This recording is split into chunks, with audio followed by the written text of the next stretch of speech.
Antenor Jonas, que vem lá de longe, de Interlagos, que é um professor de biologia e nos dá o prazer, nas suas férias, né? Ele sempre vem aqui. Então a gente se sente lisonjeado. O Antenor tem um blog, a gente publicou no Facebook, vocês podem ver lá, acessem, vale a pena. Tem outras palestras dele lá, né? Profundo conhecedor e vai trazer o ensinamento de hoje. Ok? Então, por favor. Faltou o microfone.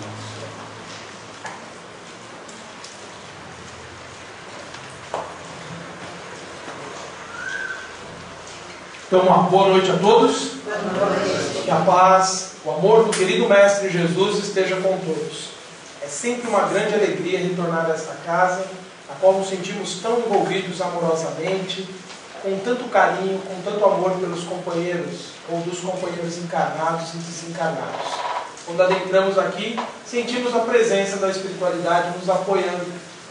Porque se não fossem esses espíritos amigos, a nossa jornada aqui na Terra seria muito mais difícil. Nós pensamos que a vida é muito desafiadora, muito difícil aqui. Mas se não tivéssemos o apoio por parte do mundo espiritual, que representa Deus em nossas vidas, a nossa existência terrena seria muito difícil. Por isso que vai a eles o nosso agradecimento pela presença constante, sempre nos amparando. E temos que agradecer a Jesus, nosso querido Mestre, que tem feito tanto por esse planeta. Um planeta que muitas vezes nós avaliamos até de forma injusta, porque avaliamos de modo superficial as circunstâncias da vida, a trajetória da humanidade neste planeta. Muitas vezes pensamos que a nossa estada aqui neste mundo é algo que está sem controle, que o mundo está caótico, que o mundo está sob risco. Mas acreditem e confiem nessa ideia. As rédeas deste planeta, o controle deste planeta, a direção desse planeta é muito sábio. Por mais dolorosos que possam ser as provas, as expiações individuais e coletivas que a humanidade enfrenta, que o homem enfrenta na sua existência terrena, nada, absolutamente nada, escapa ao controle dessas inteligências sábias. Por isso que nós podemos viver um mundo como o nosso atualmente com tranquilidade, apesar de tantas ideias, de tantas ameaças. Aquele que estiver com Deus no seu coração passará por problemas, sim, porque a história do homem revela isso na sua trajetória no mundo. Mas ele será triunfador de cada catástrofe, de cada cataclisma, de cada drama que ele vivenciar. Porque todos os seres têm um poder extraordinário sustentando suas vidas. A história da vida no planeta é impressionante. Quando estudamos pela biologia o desafio que a vida teve para se implantar nesse planeta, nós pensamos, como foi possível isso? Como é possível essa diversidade de vida tão grande se a Terra no seu início era tão inóspita, era tão difícil, tão adversa a vida? E a vida surgiu em meio muito difícil materialmente falando. Agora falo como professor de biologia apenas. E a vida foi adaptando-se, foi evoluindo e ocorreram catástrofes, ocorreram eventos impressionantes na formação do mundo que ameaçaram a vida muitas vezes de extinção. Dizem os estudiosos da área que nós já tivemos 5 ondas de grandes extinções no planeta. E ainda assim é uma força poderosa que mantém os seres vivos nesse planeta. Quando passamos a análise da história do homem nesse planeta também, o homem é uma espécie que não era mais para estar no nosso planeta. Era para ter desaparecido, porque lá no seu início ele era muito frágil. As feras, as doenças, a escassez de alimento limitavam profundamente a vida do homem. Mais tarde, o homem, desenvolvendo a civilização, a cultura, ele continua sendo ameaçado e aí muitas vezes ele passa a ser ameaçado por ele mesmo. Porque as guerras, os conflitos, as destruições que o homem foi capaz de desenvolver sobre a sua própria espécie é impressionante. E ainda hoje a humanidade está no planeta. E muitas pessoas de maneira catastrófica dizem assim, nós estamos ameaçados neste mundo porque a Terra não suportará mais do que essa população que nós temos, que gira em torno de 7 bilhões e 200 milhões de encarnados ou até mais. Mas a terra, ainda que dobremos essa quantidade, ela tem recursos para todos. Então o que sustenta a vida nesse planeta é uma força extraordinária, é um poder grandioso, que nós, como espíritas, reconhecemos ser Deus, que através dos espíritos que trabalham na sua obra, possibilitam esse sistema incrível que é a nossa morada celeste, que é esse nosso planeta tão querido. Por isso que devemos abençoar a vida sempre e acreditar e confiar que os destinos humanos são muito bem guiados. Naturalmente, nós passamos a ter essa confiança, passamos a aceitar que a nossa existência ela tem uma finalidade, ela tem um propósito, quando passamos a aprofundar o nosso conhecimento espiritual. Quando passamos a compreender as razões da vida ser como ela é, as razões da nossa existência ser como ela é. Quando nós passamos a compreender isso, tudo ganha sentido novo. Tudo passa a ser compreensível. Na atualidade, atravessamos inúmeros problemas, inúmeros desafios, inúmeras situações que são, muitas vezes, causadoras de instabilidade nos indivíduos e nas coletividades. Mas quando passamos a analisar essas situações no contexto da reencarnação, tudo passa a fazer um sentido diferente. Tudo passa a ter uma explicação diferente. E nesta noite falaremos sobre algumas dessas explicações. Buscaremos através desse conhecimento, que talvez muitos já tenham ouvido falar, já tenham lido, porque não traremos absolutamente nada que já não está muito bem estabelecido na cultura espírita. Mas que cabe a nós, nesses períodos que se apresentam mais ameaçadores, que tenhamos a lembrança desse conhecimento. Porque, ao relembrar esse conhecimento, fortalecemos a nossa confiança na vida. Adquirimos uma solidez de fé e nos sentimos seguros nesse mundo. Por isso que é muito importante que sempre voltemos às bases do nosso conhecimento. São as obras básicas, como normalmente chamam, e muitos pensam que ela é básica porque seria inicial. E, na verdade, as chamadas obras básicas, que são aqueles livros que Kardec reuniu o conhecimento espírita, não são básicos porque são simples. Eles são base porque eles são alicerces. Eles são aquela parte sólida que sustenta toda e qualquer edificação. Qualquer edificação humana que permanece ao longo do tempo, resistindo às intempéries, resistindo às situações adversas do mundo material, só se mantém porque tem uma base sólida. O conhecimento espírita depende dessa base sólida. Depende desse conhecimento tão bem estabelecido. Iremos então nessa noite relembrar alguns desses conhecimentos. E vamos começando a relembrar da situação que todos nós, em algum momento da nossa história, que não compreende apenas esta vida, já passamos por essa situação. Uma situação na qual nós estávamos confortáveis, após lutas tremendas, após sofrimentos enlouquecedores, nós fomos recolhidos em um momento da nossa existência no mundo espiritual. Porque praticamente quase todas as pessoas hoje encarnadas já passaram por muitas situações difíceis em outras vidas, em outras reencarnações. E muitos chegam ao mundo espiritual, chegaram ao mundo espiritual enlouquecidos pela dor, pelo sofrimento, muitas vezes profundamente perturbados, a ponto de desencadear o mal sobre outras vidas. Muitos de nós passamos por esse processo e fomos acolhidos nessas regiões do mundo espiritual por inteligências sábias, por espíritos que já venceram há muito tempo essas mesmas dificuldades que nos traziam tanta dor. E eles nos acolheram amorosamente, nos trouxeram novamente a paz interior. E pensamos nessa nossa estada no mundo espiritual, de que talvez pudéssemos permanecer nessas colônias espirituais de modo indefinido. Que pudéssemos permanecer ali, vivendo em paz, naquelas sociedades tão organizadas que os Espíritos relataram para nós, que existem além da matéria. Que pudéssemos viver lá com o nosso sonho de felicidade.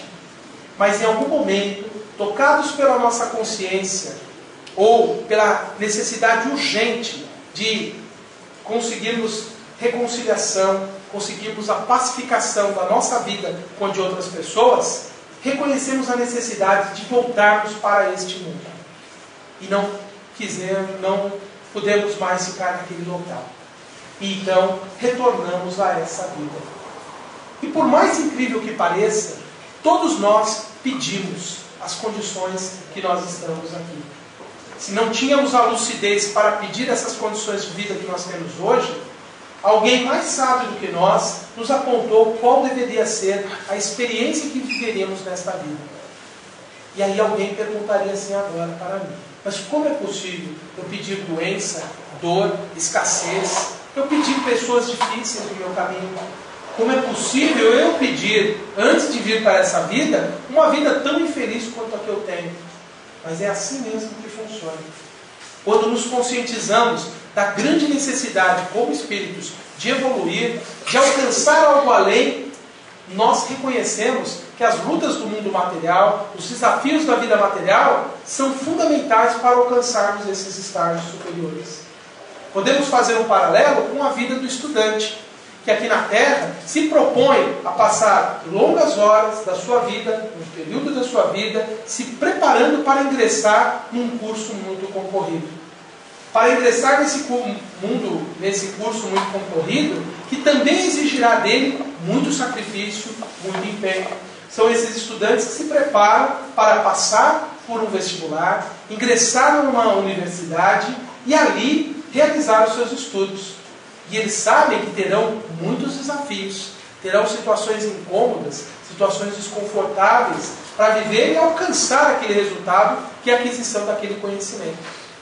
Assim é para o espírito também. Ele deseja alcançar algo a mais, ele então se propõe a enfrentar desafios. Assim como um estudante que inicia os estudos e começa a reclamar das exigências que a rotina de um estudante traz, nós também, quando reencarnamos, passamos a exigir e a reclamar das condições de vida que nós temos. E muitas vezes esquecemos que elas foram imploradas por nós. Quando esse conhecimento passa a fazer parte da nossa compreensão, da nossa interpretação da vida, nós passamos a ter uma habilidade a mais para lidar com os problemas. Nós passamos a ter uma capacidade a mais de resolver os nossos conflitos. Porque enquanto nós ficamos atribuindo os nossos problemas às outras pessoas, ficamos atribuindo ao descaso de Deus, a uma maldição que foi lançada sobre a nossa família, ou uma maldição que foi lançada sobre a humanidade, lá pelo casal original que desobedeceu a Deus, enquanto ficamos atribuindo todos os problemas de nossas vidas aos outros, nós perdemos a capacidade de solucioná-los. Apenas quando nós reconhecemos a nossa necessidade de autoeducação, de burilamento, de elevação das nossas qualidades, vivendo a vida que vivemos, é que nós passamos a ter condições de superar essas provas. Passamos a ter condições de superar essas expiações. Porque à medida que a nossa compreensão dilata, aumenta, nós vamos nos libertando mais facilmente da prova desafiadora que nós temos na vida presente. E é por isso que muitas pessoas que adquirem esse conhecimento passam a viver de uma forma mais leve, mais suave a sua vida. Passam por grandes provas, por grandes lutas, por grandes desafios existenciais. E ainda assim, com um sorriso na face. Ainda assim, com a tranquilidade ao vivenciar experiências traumatizantes. Como é possível isso? Porque compreenderam que ao invés de atribuir os seus problemas ao mal, ao outro, reconhecendo que cabe a elas solucionar esses desafios, elas passam a ter uma força transformadora em sua vida. Por isso que o conhecimento da reencarnação é tão fundamental em nossas vidas. Porque enquanto nós ficarmos atribuindo as adversidades da vida a causas externas, nós não conseguimos vencê-las. Quando nós reconhecemos que os problemas surgem em torno de nós devido a necessidades interiores que nós trazemos de renovação e passamos a empreender esse processo de renovação, de transformação interior, nós percebemos o quanto a nossa vida muda. Porque passamos a agir na solução dos problemas. Então, o conhecimento que o Espiritismo nos trouxe sobre a reencarnação é algo fundamental nesta atual existência. todos nós que fomos chamados ao conhecimento espírita, que fomos chamados a compreender a reencarnação dentro desse sistema que nós temos doutrinário, que é o Espiritismo, temos hoje um instrumental extraordinário para alavancar a nossa evolução. Se nós nos apropriarmos desse conhecimento e, de fato, mudarmos a nossa vida segundo essa proposta que o Espiritismo traz, nós teremos um progresso significativo em nossa existência. Mas enquanto for simples crença, porque o Espírita também muitas vezes transforma esses conhecimentos que deveriam ser conhecimento, que deveriam ser elementos transformadores em suas vidas, quando ele transforma em simples crença, eu acredito, eu aceito, mas não se modifica de acordo com esse conhecimento, se torna algo vazio em sua vida. Se torna algo sem o poder transformador. Então nós temos um tesouro à nossa disposição. A reencarnação, ela é o elemento que possibilita a compreensão e a ação, objetivando a solução dos nossos problemas. Então vamos falar um pouco sobre esse conhecimento que a doutrina espírita nos traz, que é sobre a reencarnação. O Espiritismo, ele nos trouxe a confirmação da existência da reencarnação a partir das comunicações dos espíritos. Porque a crença na reencarnação é algo muito antigo. Por volta já de 10 mil anos atrás, a humanidade, certos povos, já admitiam a existência da reencarnação. E o que o Espiritismo fez não foi inventar a ideia da reencarnação, foi confirmá-la. Kardec, no seu processo de investigação científica dos fenômenos espíritas, quando descobriu que inteligências eram capazes de produzir respostas através de diferentes meios, que não iremos hoje abordá-los devido ao tempo, mas obtendo essas respostas e possibilitando ali a confirmação da veracidade dessas respostas, ele confirmou que, para o espírito, que é o que nós somos, temporariamente revestidos num corpo material, mas nós somos espírito. Para que o espírito atinja a sua finalidade da sua criação, que é a perfeição, uma vida não é suficiente. São necessárias inúmeras existências. Então o que o Espiritismo fez em relação à reencarnação foi confirmá-la e mostrar o seu fim. A reencarnação existe para nós, para que atinjamos a perfeição que nos cabe. E também essa ideia de perfeição não é uma invenção do Espiritismo. Foi Jesus que disse que nós temos uma perfeição a alcançar. Quando ele disse, sede perfeitos como vosso Pai Celestial é perfeito. Ele nos disse que nós poderíamos um dia ser muito mais do que nós somos hoje. Ele disse que nós poderíamos ser deuses. Quando ele disse, vós sois deuses. Agora ele estava falando que nós seríamos como Deus, a causa primeira de todas as coisas, a inteligência geradora do todo? Não. Ele estava falando da perfeição cabível a nós, da perfeição própria dos seres que são criados. Então ele disse que nós seríamos um dia perfeito. Quando analisamos a existência humana, é impossível concebermos que numa única existência podemos ser perfeitos. Não alcançamos todas as virtudes numa única existência. E há situações que não alcançamos numa existência virtude nenhuma. Então como alcançar essa perfeição? Somente através de inúmeras experiências. E o Espiritismo nos trouxe, então, essa confirmação. Algo importante, então, que a doutrina nos traz para a compreensão da reencarnação, é que ela é elemento fundamental para compreendermos a justiça divina. Como admitirmos que Deus possa ser justo quando Ele cria condições de vida tão diferentes para os seus filhos? Analisemos situações como esta. Como é possível que hajam espíritos ou seres, filhos de Deus, que vivam realidades tão diferentes? Como é possível uma família ter condições ideais de vida numa sociedade que lhes dá amparo, proteção, enquanto outras famílias não experimentam nenhum dos confortos da civilização? Como admitir justiça em um Deus que propicia alguns que vivem em algumas poucas sociedades que já resolveram muitos dos seus problemas, uma estabilidade, um conforto, enquanto que outros atravessam as provas rudes da miséria, da violência, da dor, da doença? Como podemos admitir uma justiça divina que possibilita surgir seres tão diferentes. Uma figura como Hitler, que foi capaz de espalhar tanta destruição, tanto ódio entre as pessoas e semear tanta dor, e uma figura tão profundamente pacificada quanto Gandhi. Como é possível admitir que o mesmo Criador tenha dado origem a seres tão diferentes? Sem a reencarnação, torna-se difícil compreendermos essas grandes diferenças. Como compreender situações como de um indivíduo que, com poucos dias de vida, falece e ele ganha a eternidade. Enquanto que outro, vivendo longos anos sobre a Terra, no último minuto de vida, dependendo do que ele fizer, ele pode ser condenado para sempre. Como admitir justiça em situações tão diversas? Então o Espiritismo nos trouxe a compreensão de que todas essas diferenças que nós observamos na humanidade é resultado do processo evolutivo do Espírito, que se deu em muitas vidas, que transcorreu em muitas existências. Gandhi se tornou uma criatura pacificada, uma criatura que se tornou capaz de compreender a não violência, não foi apenas nesta última encarnação que o conhecemos como Gandhi. Ele, na verdade, acessou no seu conhecimento mais profundo, adquirido em muitas vidas passadas, essa compreensão.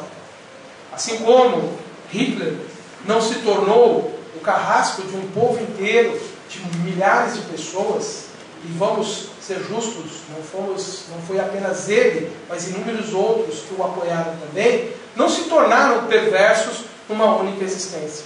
Foram seres que ao longo de inúmeras vidas adquiriram essas características. Por isso que eles se manifestam dessa forma.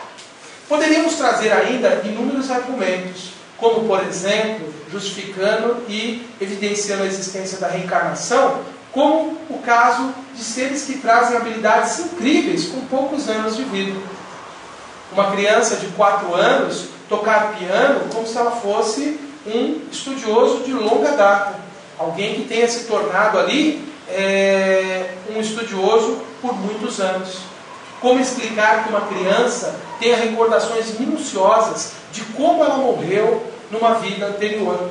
E aí um pesquisador vai e levanta todos os dados que aquela criança relata e de fato se comprova que aquela personalidade que é descrita no depoimento da criança, de fato existiu, sendo que essa criança não teve possibilidade de conhecer essa história.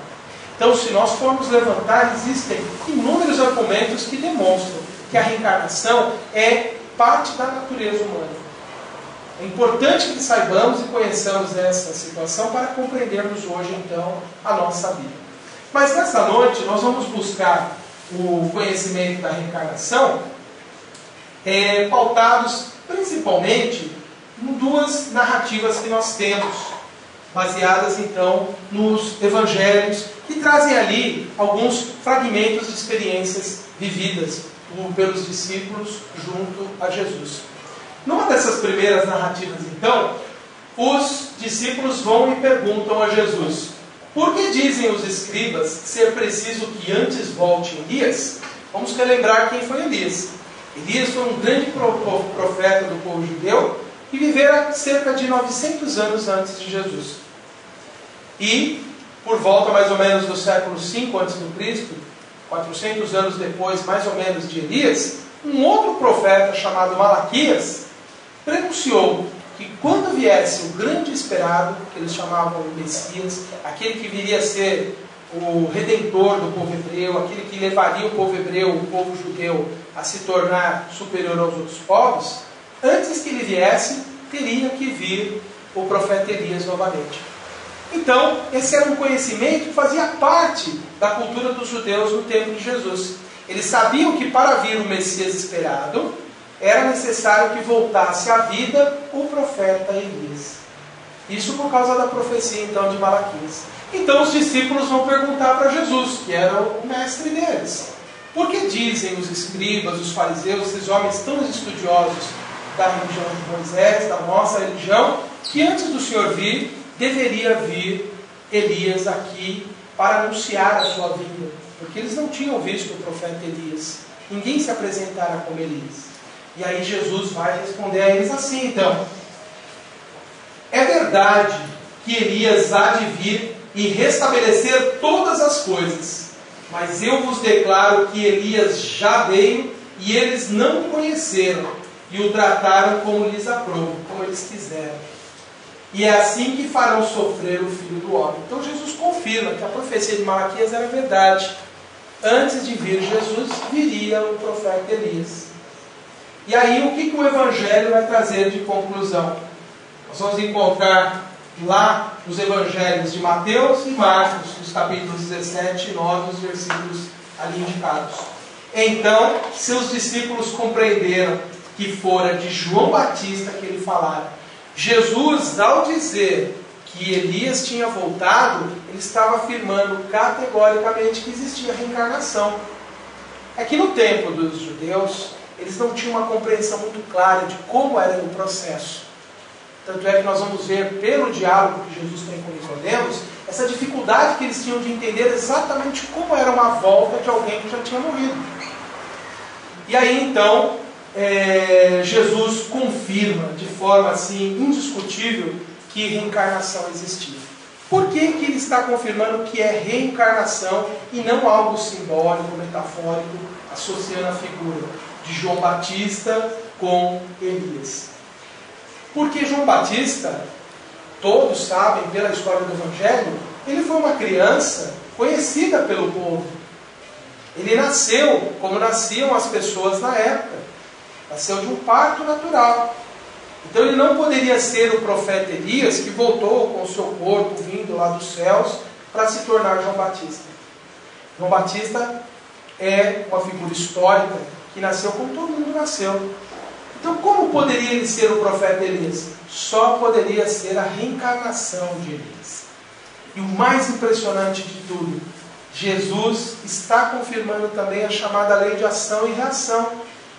Ao associar a figura de Elias com João Batista, Jesus está deixando claramente que nós reencarnamos para vivenciar experiências relacionadas às situações que nós desencadeamos em vidas anteriores. E aqui cabe nos lembrar um pouco da história desse profeta Elias, que reencarnou e ficou conhecido também como João Batista.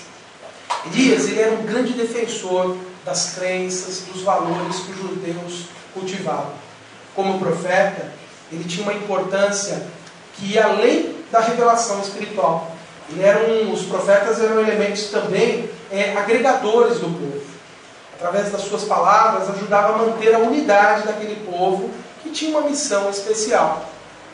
E esse profeta, ele cometeu erros.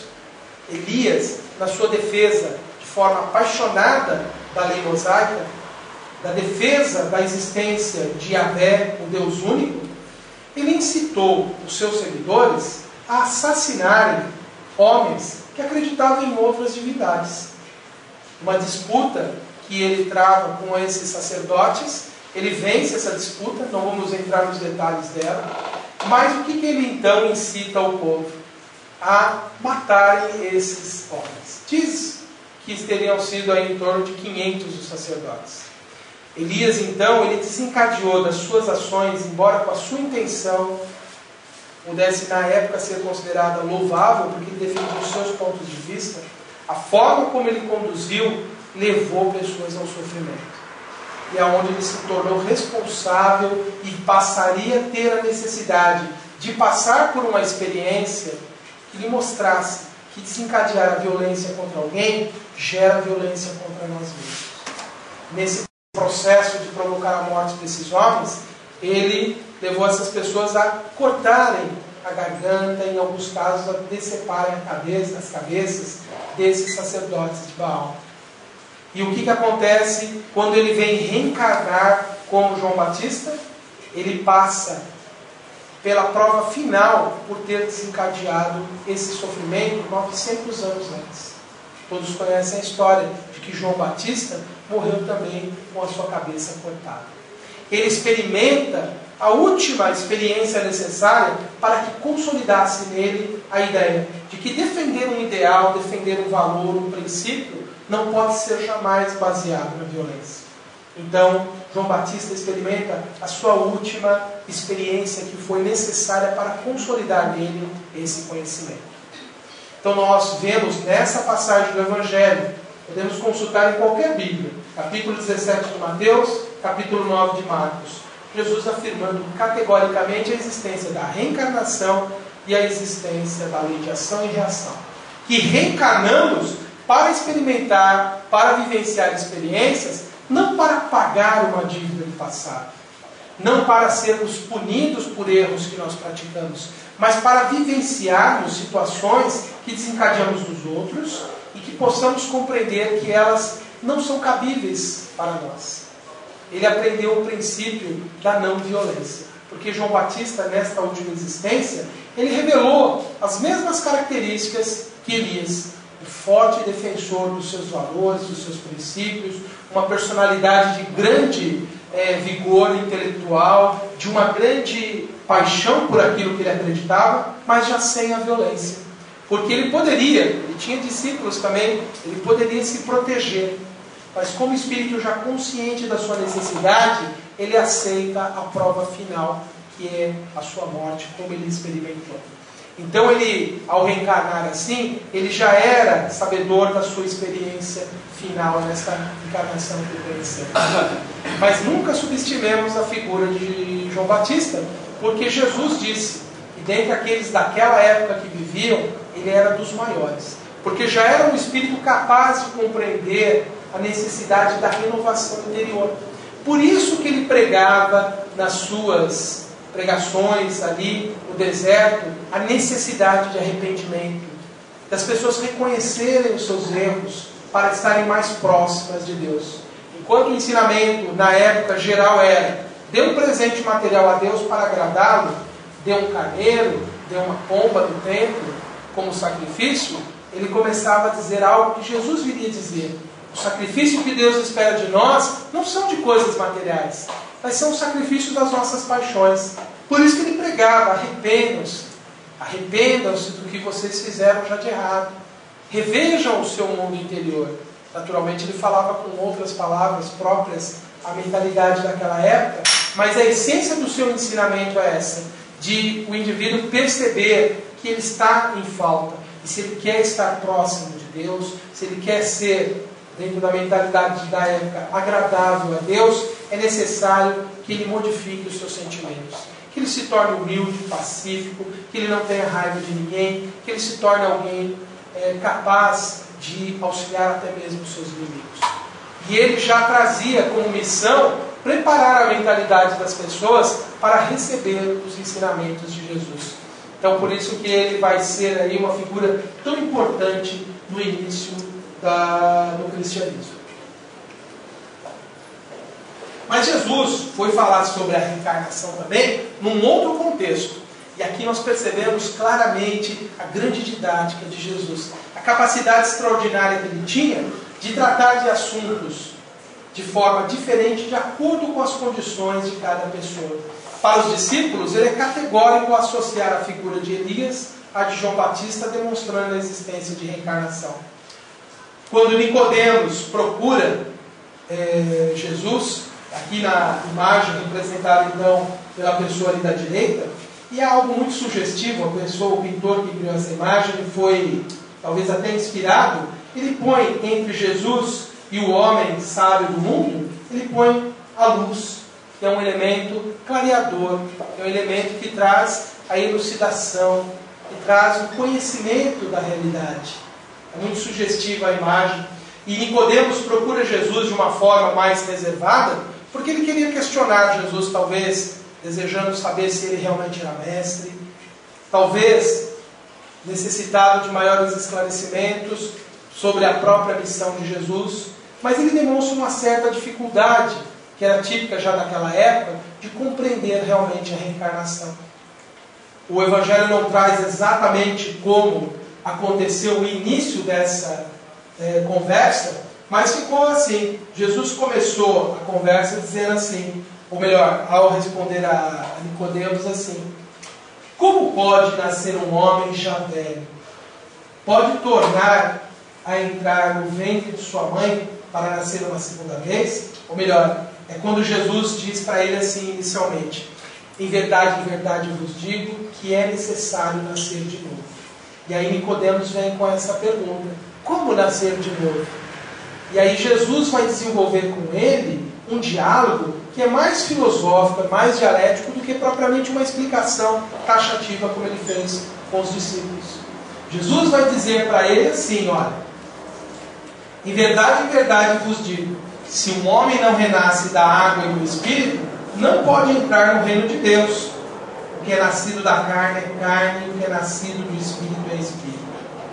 Não te admires de que eu te haja dito ser preciso que nasças de novo. O Espírito sopra onde quer e ouves a sua voz, mas não sabes de onde ele vem, nem para onde vai. O mesmo se dá com todo homem que é nascido do Espírito. Nessa linguagem tão simbólica, tão hermética, Jesus está dizendo para ele elementos da reencarnação. Porque quando ele diz que é necessário nascer da água e do Espírito, ele está falando no sentido de que nós temos que renascer materialmente. O cristianismo oficial, tradicional, ele interpretou que o nascido da água seria o nascimento pelo ato simbólico do batismo. Mas não era a ideia original da época. Isso porque naquele tempo e em muitos tempos anteriores, a ideia da água não era de renovação, era de surgimento da vida. Tanto é que a criação do mundo se dá de que forma? A partir das águas. Quando lemos lá no livro do Gênesis, nós vemos isso. Que quando Moisés descreve como Deus criou as coisas, é sempre a partir da água. O elemento material surge a partir da água. Então, o nascer da água é o símbolo do nascimento material. Enquanto que o nascer em espírito é aí a renovação que o espírito tem no seu processo de evolução. Esse diálogo com Nicodemos, ele é mais fechado, vamos dizer assim, porque Jesus estava lidando com um homem sábio, que supostamente deveria entender esses processos, essa questão de como renascer. Com os homens simples, como seus discípulos, ele foi direto no ponto. Então nós vemos que em dois momentos diferentes, a compreensão da reencarnação, ou melhor, a explicação da reencarnação, está na própria base do cristianismo. Está na própria origem dos ensinamentos que foram dados por Jesus.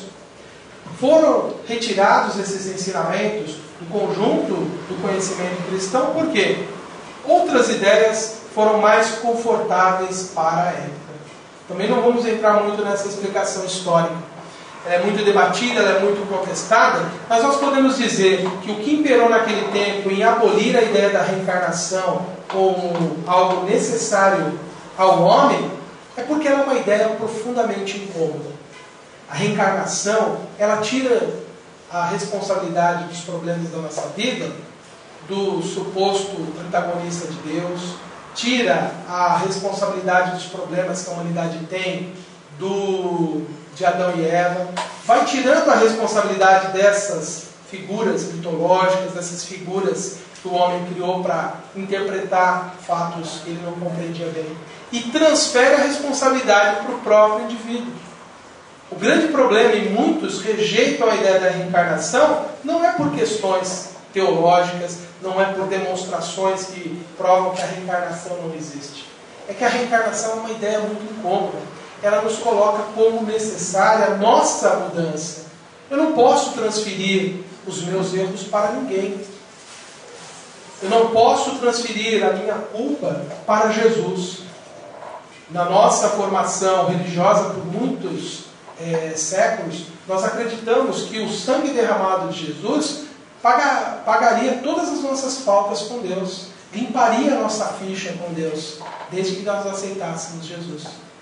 Isso foi uma adaptação que se fez a uma mentalidade de uma época em que o homem ainda acreditava que sacrifícios animais eram necessários. Isso precisava encerrar-se no ciclo ali de aprendizado espiritual da humanidade. Naquela época, transferir a Jesus o sacrifício definitivo seria uma forma de tirar da mentalidade das pessoas a ideia de sacrifício a Deus. Mas foi uma escolha que trouxe consequências ruins para nós. Porque muitos hoje acreditam que estão isentos das suas faltas só porque dizem que são seguidores de Jesus, que seguem o seu caminho, que estão ali cumprindo o que ele mandou. E isso acarreta para as pessoas o quê? Uma isenção de responsabilidade pelos seus atos. Basta então eu acreditar que Jesus já pagou por tudo de errado que eu fiz e está tudo bem. Agora, quando nós assumimos essa responsabilidade de que nós teremos que reparar tudo aquilo que nós fizemos de prejudiciar alguém, isso para muitos é algo muito incômodo. Para muitos é melhor que essa opção não existisse. O problema é que reencarnação não é opção. Ela é um fato da nossa natureza. Ela é algo real. Mesmo que não acreditemos, ela é algo que está acontecendo conosco. Nós estamos hoje reencarnados. E amanhã poderemos desencarnar e reencarnaremos de novo. Nós continuamos sujeitos à lei. Então seria melhor que assimilássemos essa ideia o mais rápido possível e passássemos a compreender que hoje nós podemos transformar a nossa vida. Porque assim como hoje eu experimento os resultados negativos do que eu fiz nesta vida e em outras, eu estou construindo as minhas vidas futuras agora. Eu estou determinando se no futuro eu terei um lar harmonioso ou não. Hoje, pela minha relação familiar, pela forma como eu lido com meus familiares, eu estou dizendo que tipo de família eu quero para a minha vida futura. Eu posso até dizer que tipo de família eu já quero para hoje mesmo. Mas como estamos falando de reencarnação, eu estou dando esse exemplo. A forma como eu conduzo a minha vida está determinando como eu terei condições no futuro. Se hoje eu sou uma pessoa que pauta as minhas ações pela violência, eu estou determinando que a violência esteja presente na minha vida, no futuro próximo, nessa mesma vida e na vida futura. Hoje nós estamos obtendo o retorno das experiências que nós praticamos em todas as vidas passadas. A humanidade hoje, em tantos conflitos, em tantos problemas, ela está experimentando os resultados das guerras, dos massacres, das situações terríveis que o homem criou e que não precisamos exemplificar agora. Hoje o que nós vivenciamos e presenciamos no mundo, o que nós testemunhamos, é o resultado das escolhas que a humanidade fez em muitos séculos, em especial nesses 2000 anos. Porque nós recebemos um convite muito amoroso. Nós recebemos um chamamento para uma renovação das nossas vidas com a mensagem de Jesus. Ele nos ensinou que o amor era capaz de cobrir muitos dos nossos pecados. Ele também estava falando de lei de ação e reação quando ele disse isso. Porque se eu me esforçar hoje para amar mais, se eu me dedicar hoje para fazer mais o bem para o meu semelhante, desejando o bem dele real, eu sou capaz de reverter muitas situações passadas. Eu sou capaz de minimizar muitos sofrimentos que eu irei experimentar. Foi por isso que ele disse que o amor cobre uma multidão de pecados. Se nós nos aplicássemos nesses 2000 anos, nessa disciplina do amor ao próximo, hoje a humanidade seria muito diferente do que ela é. As nossas vidas, a nossa individualidade seria muito diferente. Mas hoje nós vivemos ainda nesse embate, nessas lutas diárias, dentro do lar, fora do lar, em muitos contextos. Porque nós abdicamos de seguir esse ensinamento do amor. Porque nós fizemos uma opção. Continuamos sendo o que nós éramos, mesmo tendo ouvido os ensinamentos do Mestre. Quando ele nos ensinou a amar, a perdoar o próximo, a desculpar, a auxiliar aquele que nos ofende, aquele que nos feriu.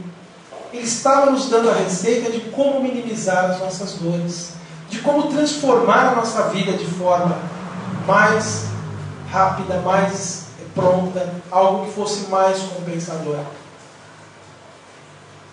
E essa regra ela continua valendo hoje.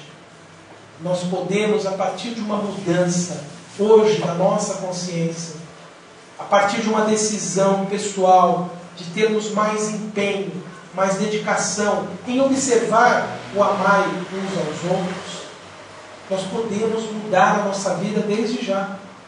Nós podemos transformar a nossa vida como muitos fizeram ao longo dos séculos de cristianismo. Porque se também milhares de pessoas ignoraram o chamamento do Cristo, uma pequena parte atendeu esse chamamento. são aqueles que demonstraram grandes virtudes. E eles desenvolveram essas grandes virtudes como? Foi numa vida só? Foi um instante de graça que Deus deu a eles algum privilégio? Não. Foram seres que se esforçaram em inúmeras existências. A partir do momento que entenderam e admitiram que era válido seguir o ensinamento do Cristo, e colocaram em prática esse ensinamento. E se esforçaram, e lutaram, e tiveram muitos momentos de decepções, de quedas, de frustrações, mas não desistiram daquele rumo apontado por Jesus. Por isso que eles se tornaram esses seres que se destacam hoje na humanidade como expressões de virtude. Pessoas que estão capazes de se doar integralmente ao próximo. Pessoas que são capazes de trazer uma grande contribuição para a sua sociedade. São seres que transformaram a sua vida em algum momento e fizeram algo para ser o que elas são hoje. E isso está válido para nós ainda. Nós podemos, a partir de uma decisão nossa, de nos empenharmos mais em seguir o ensinamento do Cristo, nós podemos mudar a nossa vida. Mas aí você me fala assim, mas Antenor, é muito difícil amar o próximo. É muito difícil ajudar as pessoas. É muito difícil a gente compreender alguém que nos fere. E eu vou concordar com vocês, é mesmo, porque eu passo por essa dificuldade também. Não é fácil a gente aprender a amar as pessoas. Mas nós já podemos fazer algo. Nós podemos ainda não ser capazes de amar, mas nós podemos e somos capazes de não odiar as pessoas. Nós já somos capazes de não desejar o mal das pessoas. Porque normalmente quando nós desejamos o mal é porque nós queremos uma justiça para aquilo que ele fez de errado. Mas quando eu confio na justiça divina, de que nada escapa dessa justiça, eu já não preciso mais me preocupar com a punição de ninguém. Eu não desejo mais o mal para ninguém. Porque eu confio que aquilo que a pessoa precisa experimentar será trazido a ela pelas leis divinas. Então nós podemos já, se não somos capazes de amar, podemos não odiar as pessoas. Nós talvez ainda não sejamos capazes de nos doar completamente para a humanidade, ainda por muitas vidas. Mas nós já podemos começar a auxiliar as pessoas no dia a dia. Sabe aquele ambiente que nós estamos acostumados a ver as pessoas sempre insatisfeitas, sempre infelizes, sempre reclamando e criticando tudo?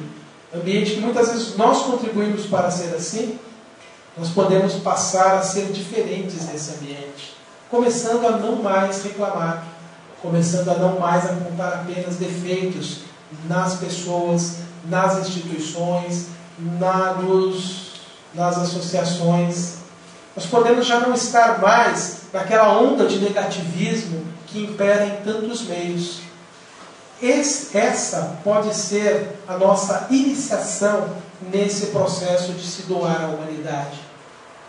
Nós talvez não sejamos capazes hoje de realizar grandes obras de instrução da coletividade humana, produzindo grandes contribuições intelectuais que vão iluminar, trazer a solução de desafios humanos, mas quantas pessoas dependem de palavras positivas que partem de nós, a começar do nosso lar. Quantos ali estão cansados, abatidos, temerosos com tantas situações da vida, e nós podemos transmitir a eles confiança, bom ânimo, nós podemos transmitir a eles um pouco dessas certezas que nós vamos adquirindo ao longo da vida. Quanto nós podemos fazer no mundo com as nossas vidas tão simples, aparentemente inexpressivas, mas que são importantíssimas. Porque não existe na criação divina nenhum ser igual ao outro. Todos nós somos uma obra-prima de Deus. Nós somos uma individualidade que não há ninguém absolutamente igual a nós. Então nós somos algo importante no conjunto. Só que muitas vezes esses valores que nós trazemos não se desenvolvem por quê? Porque nós nem acreditamos nisso. Nós nem admitimos essa perfectibilidade que nos cabe. Essa potencialidade de nos tornarmos perfeitos. Todos nós que nascemos para termos vidas grandiosas. Não no sentido material, na projeção social, intelectual, financeira, mas para termos vida abundante, que possa representar a diferença na vida daqueles que compartilham a experiência conosco. Mas como assim? Eu sou dona de casa, só cozinho, lavo e passo para minha família. Um alimento preparado com amor, servido com amor, se reveste de fluidos espirituais que nutrem espiritualmente a família. Uma casa cuidada com amor, sem reclamações, sem xingamentos, sem brigas, sem discussões, é um ambiente que pode ser um templo de paz, de refazimento, de ligação com Deus. Mas eu só sou operário, mas eu posso ser um operário que garante que tudo transcorra em normalidade, a benefício das pessoas que irão estar trabalhando e das que se beneficiarão daqueles produtos ali produzidos. Nós podemos mudar a vida onde quer que nós estejamos, na função que nós desempenhamos. Se nós fizermos isso, tendo consciência de que temos que fazer o que fazemos com o melhor de nós, com o melhor das nossas capacidades. Isso significa o início de amar a humanidade. Nós não vamos ter ainda, por muito tempo, volto a dizer, aquele sentimento profundo, capaz de acolher muitos necessitados. Talvez nós tenhamos até que nos esforçar ainda muito a nos aproximar de pessoas que passam realmente por provas muito difíceis. Mas onde nós estivermos, nós temos um auxílio a prestar. Se nós começarmos por isso, nós já estamos nesse processo de seguir o Cristo. Nós já estamos nesse processo de transformação do nosso mundo interior e do mundo exterior, porque onde uma pessoa bem-intencionada vive, as coisas fluem melhor. Onde uma pessoa que ama o seu próximo vive, ainda que de forma ainda muito incipiente, muito ainda inicial, a vida se transforma. Tudo de bom que nós usufruímos na sociedade é porque existem pessoas que, com todas as suas imperfeições, com todos os seus defeitos, fazem algo de bom. Então nós vamos reconhecer o bem por onde nós estivermos, porque graças a Deus nós temos a felicidade de lidar todos os dias com o bem, ainda que não muito evidente, mas por onde nós passamos. Nós lidamos todos os dias com muitas pessoas honestas, com muitas pessoas íntegras, com muitas pessoas leais, e nem valorizamos isso. Muitas vezes lamentamos uma traição que tivemos na vida de um amigo, de um familiar, enquanto que esquecemos que tivemos a lealdade de centenas de pessoas ao longo da vida. Lamentamos às vezes uma perda material e esquecemos os inúmeros bens que nós temos de graça. Quanto que vocês pagam pelo oxigênio que vocês usam? Nada. E o nitrogênio que nós precisamos, nós nem sabemos muitas vezes como ele chega até o nosso corpo. Quanto que vocês pagam pela energia solar, que nutre esse planeta há milhares de anos? Não pagamos nada. Então nós somos riquíssimos materialmente. E a gente muitas vezes fica achando que riqueza material é eu ter um carro, é eu ter um imóvel. São de fato os valores que merecem ser respeitados. Mas eles são transitórios, eles são efêmeros. Há inúmeras histórias de pessoas que tiveram tudo materialmente e perderam subitamente tudo. Que garantia era essa que eles tinham? Nenhuma. Agora, aqueles que tinham sentimentos, valores, princípios dentro de si, não os perderam jamais. Embora tenham sofrido, tenham passado por momentos difíceis, foram esses valores que os sustentaram, que os conduziram. Então a riqueza interior que nós podemos adquirir a partir do desenvolvimento da nossa consciência, do aprofundamento do nosso conhecimento espiritual, da vivência de princípios, de valores mais profundos, é algo que é nosso para o infinito, nunca será tirado de nós. E será sempre o bom recurso que nós teremos no futuro. Então, tudo aquilo que nós pudermos entesourar em nossa mente, em nossos corações, são os bens que devemos buscar nessa vida. São os bens que nós somos capazes de transferir para a vida posterior. São os bens que irão nos acompanhar na vida seguinte, na próxima reencarnação. Então, entesouremos tudo isso que está à nossa disposição. Vivamos esse ideal que é trazido pelo Evangelho. Atendamos a esses convites amorosos que a espiritualidade nos traz, através de tantas comunicações, de tantos livros que nos trazem tanto conhecimento, que nos faz pensar sobre a vida, sobre as nossas atitudes. Consumamos esse produto que é tão valioso nos nossos dias. As pessoas dedicam muitas das suas horas a consumir um produto cultural baixíssimo, que é projetado pelas TVs abertas e canais pagos, assimilando um conteúdo extremamente negativo da internet, absorvendo opiniões dos comentários, das falas das pessoas. Nós temos que nutrir a nossa mente com um conhecimento bom, com um conhecimento elevado, porque é isso que nos dá segurança para vencermos nesta existência. Então, reduzamos o tempo que dedicamos a essa forma de entretenimento, informação, e coloquemos na nossa vida essa prática de buscar o conhecimento espiritual. Isso é um processo de transformação. De tanto ler, de tanto meditar sobre o ensinamento, ele passa a movimentar algo dentro de nós. De tanto ouvirmos uma ideia, ela tende a ser por nós assimilada, e ela passa a ser elaborada, e ela passa a ser nossa também. E ela é somada àquilo que nós somos capazes de entender também das leis divinas. E nós vamos criando uma base sólida dentro de nós. Então dediquemos-nos ao conhecimento espiritual superior. Quando fazem um convite na casa espírita para você fazer um curso, aquilo é uma dádiva divina que está sendo oferecida a você.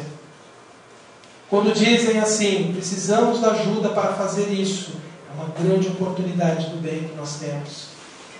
Quando nos dizem, vamos participar de um congresso, lá vai ter tais pessoas, vamos expor tais assuntos, é uma grande oportunidade de assimilar grandes conhecimentos. Então, nós temos grandes oportunidades na atual existência. E se aproveitarmos bem, nós vamos ver o resultado que elas trarão em nossas vidas. Quando nós vamos fazendo esse processo e vamos nos integrando a esse conhecimento espiritual, nós vamos também acelerando o nosso processo evolutivo. Nós vamos aproveitando melhor esta reencarnação, vamos preparando a nossa vida espiritual para ela ser melhor e já vamos preparando a vida futura. Já vamos melhorando a nossa reencarnação futura. Então nós temos aqui a forma de aproveitarmos bem as nossas reencarnações. É o que nós podíamos falar nesta noite sobre a reencarnação. Que Jesus, o nosso grande mestre, nosso amigo incondicional, governador espiritual deste planeta, sábio mentor da humanidade, possa nos inspirar essas ideias, possa nos fortalecer nesse ideal. Tenhamos todos muita confiança. Nós estamos ainda nas mãos de Deus, em processo de elaboração. Nós não somos seres prontos e acabados ainda. Nós estamos numa oportunidade valiosíssima de transformação. E é apenas se unindo à mensagem do Cristo é que nós teremos o máximo de resultado nesta vida. É apenas permitindo que essa mensagem produza profundas transformações em nós é que nós teremos o máximo dessa vida. Então, que esse Mestre esteja presente em todos os nossos dias. Começando o dia com oração, terminando o dia com oração.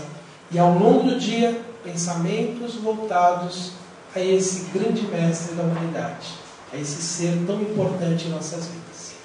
Muito obrigado a todos.